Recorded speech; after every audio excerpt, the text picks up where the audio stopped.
നമഃ ശിവായ. ഏറ്റുമാനൂരപ്പന്റെ നാമത്തിൽ എല്ലാവർക്കും മഹാദേവന്റെ അനുഗ്രഹം ഉണ്ടാവട്ടെ. ഈ വീഡിയോ ശിവപുരാണം പരമ്പരയുടെ 6ാമത്തെ വീഡിയോ ആണ്. മുൻ വീഡിയോ കാണാൻ സാധിക്കാത്തവർക്ക് ശിവപുരാണം പ്ലേലിസ്റ്റ് റെഫർ ചെയ്യാവുന്നതാണ്. ലിങ്ക് ഡിസ്ക്രിപ്ഷൻ ബോക്സിൽ ഇട്ടിട്ടുണ്ട്. ഇന്ന് നാം ശിവപുരാണത്തിന്റെ 6ാം പേജ് വായിക്കാൻ തുടങ്ങുന്നു. ഇതിലൂടെ നാം ശിവഭക്തിയുടെ മാർഗവും ശിവഭക്തിയിലൂടെ ഒരു ഭക്തന്റെ ജീവിതത്തിൽ ഉണ്ടാകുന്ന ആത്മീയ മാറ്റങ്ങളെയും കുറിച്ച് മനസ്സിലാക്കുകയാണ് ലക്ഷ്യമാക്കുന്നത്.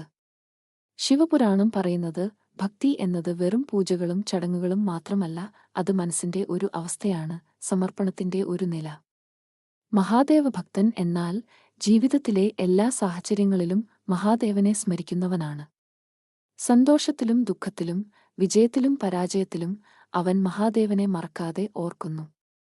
ഈ സ്ഥിരമായ സ്മരണ തന്നെയാണ് ഭക്തിയുടെ അടിസ്ഥാനം.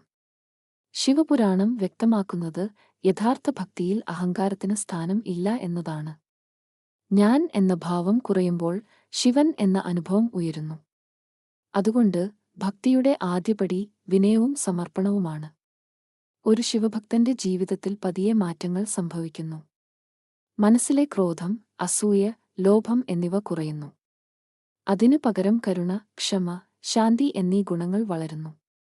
ഈ മാറ്റങ്ങൾ പുറത്തുള്ള ലോകത്തെ മാറ്റുന്നതിനല്ല, പകരം അവന്റെ ഉള്ളിലുള്ള ആത്മാവിനെ ശുദ്ധീകരിക്കുന്നതിനാണ്.